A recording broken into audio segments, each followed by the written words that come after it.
ओम शांति 16/1/2024 की मुरली है। मुख्य रूप से बाबा ने कहा, जितना जितना दूसरों को दान करेंगे उतना स्वयं भरपूर रहेंगे। सयाने वो जो सुनकर धारण करे और फिर दूसरों को दान करे। बुद्धि रूपी झोली में अगर छेद होगा तो बह जाएगा, धारणा नहीं होगी। इसलिए कायदे अनुसार पढ़ाई पढ़नी है, 5 विकारों से दूर रहना है।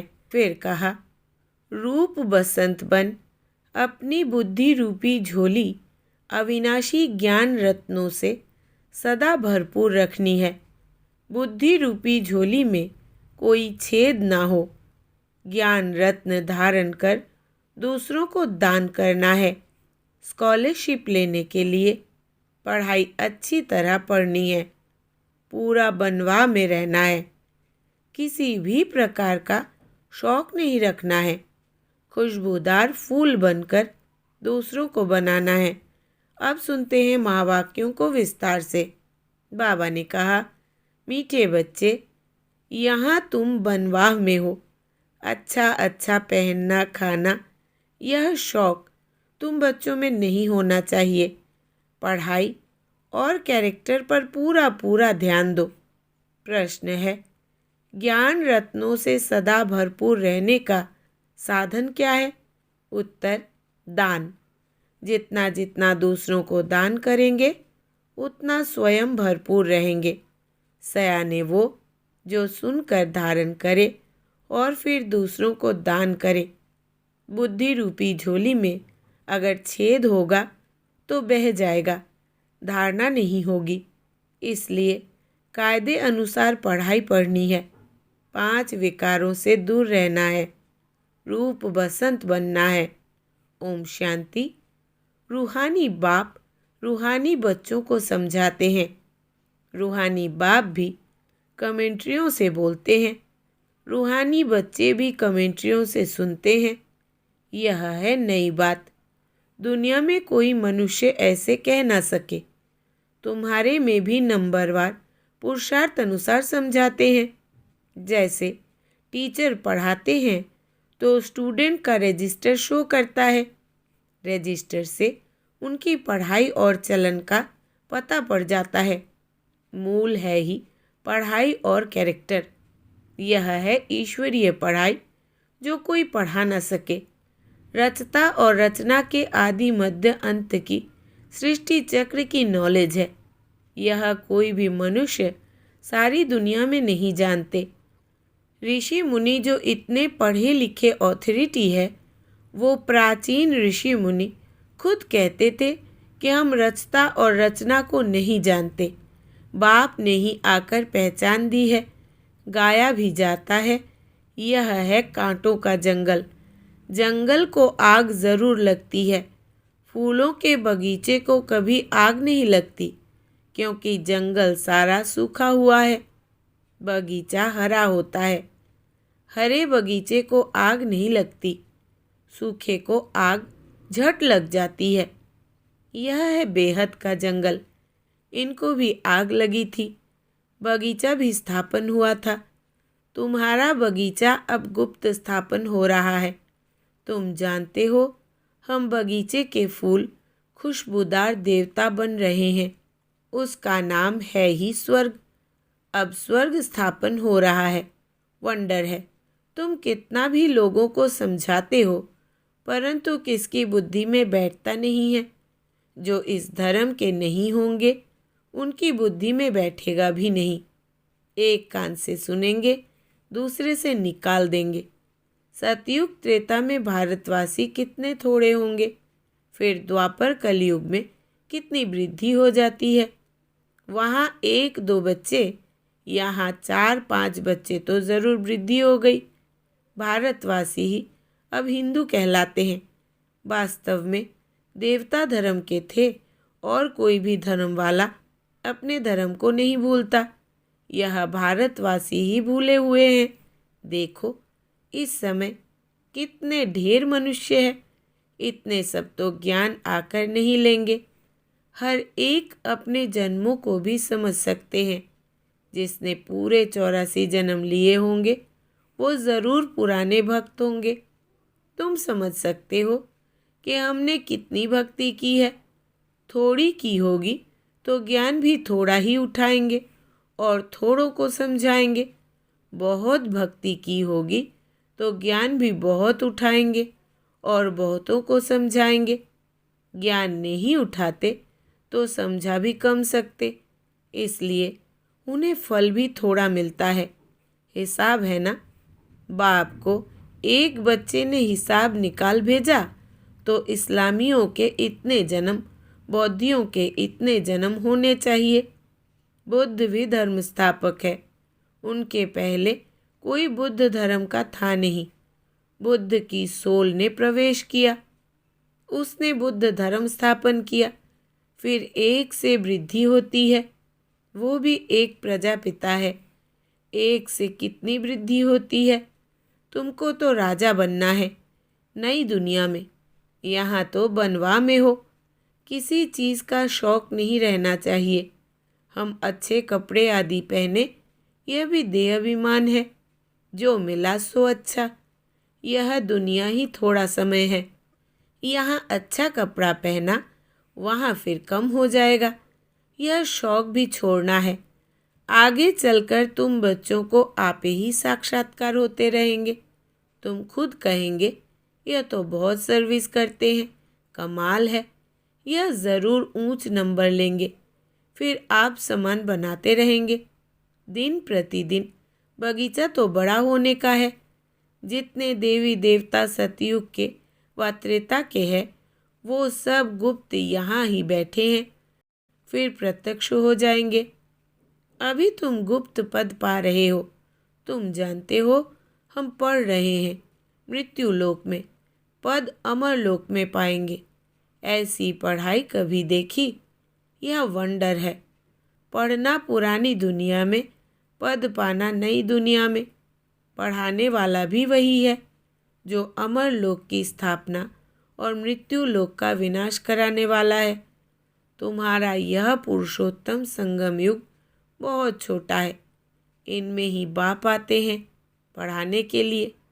आने से ही पढ़ाई शुरू हो जाती है।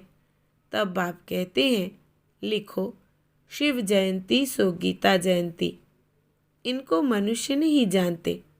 इन्होंने श्री कृष्ण का नाम रख दिया है। अब यह भूल जब कोई समझे। कितने बड़े बड़े आदमी म्यूज़ियम में आते हैं, ऐसे नहीं कि वो बाप को जानते हैं, कुछ नहीं। इसलिए बाबा कहते हैं फॉर्म भराओ तो पता लगे कि कुछ सीखा है। बाकी यहाँ आकर क्या करेंगे? जैसे साधु संत महात्मा के पास जाते हैं, यहाँ वो बात नहीं। इनका तो वही साधारण रूप है। ड्रेस में भी कुछ फर्क नहीं। इसलिए कोई समझ नहीं सकते हैं। समझते हैं यह तो जौहरी था। पहले था विनाशी रत्नों का जौहरी, अभी बने हैं अविनाशी रत्नों का जौहरी। तुम सौदा भी बेहद के बाप से करते हो। जो बड़ा सौदागर जादूगर रत्नागर है, तो हर एक अपने को समझे कि हम रूप बसंत हैं। हमारे अंदर ज्ञान रत्न लाखों रुपए के हैं। इन ज्ञान रत्नों से तुम पारस बुद्धि बन जाते हो। यह भी समझने की बात है। कोई अच्छे सयाने हैं जो इन बातों को धारण करते हैं। अगर धारणा नहीं होती तो कोई काम के नहीं। समझो उसकी झोली में छेद है, वो जाता है। बाप कहते हैं मैं तुमको अविनाशी ज्ञान रत्नों का दान देता हूँ। अगर तुम दान देते रहेंगे तो भरपूर रहेंगे, नहीं तो कुछ भी नहीं, खाली है। पढ़ते नहीं, कायदे अनुसार चलते नहीं। इसमें सब्जेक्ट बड़ी अच्छी है। 5 विकारों से तुमको बिल्कुल दूर जाना है। बाप ने समझाया है। यह जो राखी बंधन मनाते हैं वो भी इस समय का है, परंतु मनुष्य अर्थ नहीं जानते तो राखी क्यों बांधी जाती है? वो तो अपवित्र होते रहते, राखी बांधते रहते। आगे ब्राह्मण लोग बांधते थे, अब बहनें भाई को बांधती है खर्चा के लिए। वहाँ पवित्रता की बात नहीं, बड़ी फैशन वाली राखियाँ बनाते हैं। यह दिवाली, दशहरा सब संगम के हैं। जो बाप ने एक्ट की है वो फिर भक्ति मार्ग में चलती है। बाप तुमको सच्ची गीता सुनाए, यह लक्ष्मी नारायण बनाते हैं। अभी तुम फर्स्ट ग्रेड में जाते हो। सत्यनारायण की कथा सुनकर तुम नर से नारायण बनते हो। अब तुम बच्चों को सारी दुनिया को जगाना है। कितनी योग की ताकत चाहिए। योग की ताकत से ही तुम कल्प कल्प स्वर्ग की स्थापना करते हो। योग बल से होती है स्थापना, बाहुबल से होता है विनाश। अक्षर ही दो है, अल्फ और बे। योग बल से तुम विश्व के मालिक बनते हो। तुम्हारा ज्ञान बिल्कुल ही गुप्त है। तुम जो सतो प्रधान थे वो अब तमो प्रधान बने हो, फिर सतो प्रधान बनना है। हर एक चीज़ नई से पुरानी ज़रूर होती है। नई दुनिया में क्या नहीं होगा, पुरानी दुनिया में तो कुछ भी नहीं है। जैसे खोखा, कहाँ भारत स्वर्ग था, कहाँ भारत अब नर्क है। रात दिन का फर्क है। रावण का बुत बनाकर जलाते हैं, परंतु अर्थ नहीं जानते। तुम अब समझते हो यह क्या क्या कर रहे हैं। तुम्हारे में भी कल अज्ञान था, आज ज्ञान है।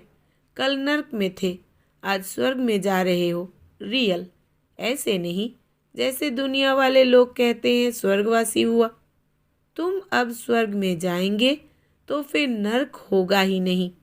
कितनी समझने की बात है भी सेकंड की बात। बाप को याद करो तो विकर्ण विनाश होंगे। यह सबको बताते रहो। बोलो तुम इन लक्ष्मी नारायण जैसे थे, फिर 84 जन्म लेकर यह बने हो। सतो प्रधान से तमो प्रधान बने हो, फिर सतो प्रधान बनना है। आत्मा तो विनाश नहीं होती, बाकी इनको तमो प्रधान से सतो प्रधान फिर बनना ही पड़े। बाबा किस्म किस्म से समझाते रहते हैं। मेरी बैटरी कभी पुरानी होती नहीं। बाबा सिर्फ कहते हैं अपने को बिंदु आत्मा समझो। कहते हैं इनकी आत्मा निकल गई तो आत्मा संस्कारों अनुसार एक शरीर छोड़ दूसरा लेती है। अब आत्माओं को घर जाना है। यह भी ड्रामा है। सृष्टि चक्र रिपीट होता ही रहता है। पिछाड़ी में हिसाब निकाल कहते हैं दुनिया में इतने मनुष्य हैं। ऐसे क्यों नहीं कहते इतनी आत्माएं हैं। बाप कहते हैं बच्चे मुझे कितना भूल गए हैं। फिर सबका मुझे ही कल्याण करना है, तब तो बाप को पुकारते हैं। तुम बाप को भूल जाते हो। बाप बच्चों को नहीं भूलते। बाप आते हैं पतितों को पावन बनाने। यह है गौमुख, बाकी बैल आदि की बात नहीं। यह भाग्यशाली रथ है। बाबा तुम बच्चों को कहते हैं शिव बाबा हमको श्रृंगारते हैं। यह पक्का याद रहे। शिव बाबा को याद करने से बहुत फ़ायदा है। बाबा हमें इनके द्वारा अर्थात ब्रह्मा द्वारा पढ़ाते हैं, तो इनको नहीं याद करना है। सद्गुरु एक शिव बाबा है, उस पर तुम्हें बलिहार जाना है। यह भी उन पर बलिहार गया ना। बाप कहते हैं माँ में कम याद करो। बच्चे जाते हैं सतयुगी फूलों की दुनिया में, फिर कांटों में मुंह क्यों होना चाहिए। 63 जन्म तो भक्ति मार्ग के शास्त्र पढ़ते पूजा करते आए हो। तुमने पूजा भी पहले शिव बाबा की है, तब तो सोमनाथ का मंदिर बनाया है। मंदिर तो सभी राजाओं के घर में थे। कितने हीरे जवाहरात थे, पीछे आकर पढ़ाई की। एक मंदिर से कितना सोना आदि ले गए। तुम ऐसे धनवान विश्व के मालिक बनते हो। यह धनवान थे, विश्व के मालिक थे, परंतु इनके राज्य को कितना समय हो गया है कोई को पता नहीं है। बाप कहते हैं 5000 वर्ष हुए। 2500 वर्ष राज्य किया, बाकी 2500 वर्ष में इतने मठ पंथ आदि वृद्धि को पाते हैं। तुम बच्चों को बहुत खुशी होनी चाहिए कि हमको बेहद का बाप पढ़ाते हैं। अथाह मिल्कियत मिलती है। दिखाते हैं सागर से देवता निकले, रत्नों की थालियाँ भर कर आए। अब तुमको ज्ञान रत्नों की थालियाँ भर भर कर मिलती है। बाप तो ज्ञान का सागर है। कोई अच्छी रीति थाली भरते हैं, कोई की बह जाती है। जो अच्छी रीति पढ़ेंगे पढ़ाएंगे वो ज़रूर अच्छा धनवान बनेंगे। राजधानी स्थापन हो रही है, यह ड्रामा में नूंद है। जो अच्छी रीति पढ़ते हैं उनको ही स्कॉलरशिप मिलती है। यह है ईश्वरीय स्कॉलरशिप, अविनाशी। वो है विनाशी। सीढ़ी बड़ी वंडरफुल है। 84 जन्मों की कहानी है ना। बाप कहते हैं सीढ़ी की इतनी बड़ी ट्रांसलाइट बनाओ जो दूर से बिल्कुल साफ दिखाई दे। मनुष्य देखकर वंडर खाएंगे। फिर तुम्हारा नाम भी बाला होता जाएगा। अभी जो फेरी पहनकर चक्र लगाकर जाते हैं वो पिछाड़ी में आएंगे। 2-4 बार फेरी पहनी, तकदीर में होगा तो जम जाएंगे। क्षमा तो एक ही है, कहाँ जाएंगे। बच्चों को बहुत मीठा बनना है। मीठा तब बनेंगे जब योग में रहेंगे। योग से ही कशिश होगी। जब तक कट नहीं निकली होगी तो किसको कशिश भी नहीं होगी। यह सीढ़ी का राज सब आत्माओं को बताना है। धीरे धीरे नंबरवार सब जानते जाएंगे। यह है ड्रामा। वर्ल्ड की हिस्ट्री ज्योग्राफी रिपीट होती रहती है। जिसने यह समझाया उसको याद करना चाहिए ना। बाप को ओमनी प्रेजेंट कहते हैं, लेकिन वहाँ तो ओमनी प्रेजेंट है माया। यहाँ है बाप, क्योंकि सेकंड में आ सकता है। तुमको समझना चाहिए कि बाबा इसमें बैठा ही है। करन करावन हार है ना। करता भी है, कराता भी है। बच्चों को डायरेक्शन देते हैं, खुद भी करते रहते हैं। क्या कर सकते हैं, क्या नहीं कर सकते हैं, इस शरीर में वो हिसाब करो। बाबा खाते नहीं, वासना लेते हैं। अच्छा, मीठे मीठे सिकिलदे बच्चों प्रति माता पिता बाप दादा का याद प्यार और गुड मॉर्निंग। रूहानी बाप की रूहानी बच्चों को नमस्ते।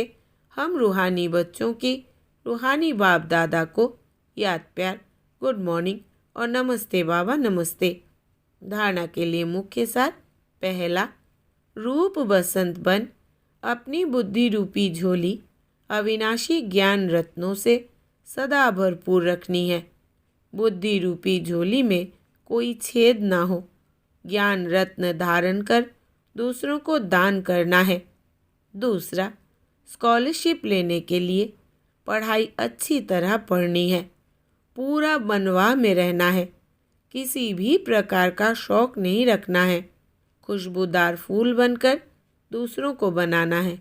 वरदान है, बातों रूपी बादलों को देख घबराने के बजाय सेकंड में क्रॉस करने वाले सिद्धि स्वरूप भव। विस्तार है, कई बच्चे शास्त्रवादियों की तरह बात बनाने में बहुत होशियार है। ऐसी बातें बनाते हैं जो सुनते ही बाप को भी हंसी आ जाती है, लेकिन दूसरे प्रभावित हो जाते हैं। यह अनेक प्रकार की व्यर्थ बातें व्यर्थ रजिस्टर का रोल बनाती रहती है। इसलिए इससे तीव्र उड़ान भरो, इनोसेंट बनो। बाप को देखो, बातों को नहीं। यह बातें ही बादल है। इन्हें सेकंड में क्रॉस करने की विधि से सिद्धि स्वरूप बनो। स्लोगन है, किसी भी बात में क्वेश्चन मार्क उठाना अर्थात व्यर्थ का खाता प्रारंभ होना। किसी भी बात में क्वेश्चन मार्क उठाना अर्थात व्यर्थ का खाता प्रारंभ होना। अब अव्यक्ति साइलेंस द्वारा डबल लाइट फरिश्ता स्थिति का अनुभव करो। अब अपने दिल की शुभ भावनाएं अन्य आत्माओं तक पहुंचाओ। साइलेंस की शक्ति को प्रत्यक्ष करो। हर एक ब्राह्मण बच्चे में यह साइलेंस की शक्ति है। सिर्फ इस शक्ति को मन से, तन से इमर्ज करो। 1 सेकंड में मन के संकल्पों को एकाग्र कर लो तब फरिश्ते रूप द्वारा वायुमंडल में साइलेंस की शक्ति के प्रकंपन फैल सकेंगे। अच्छा, ओम शांति।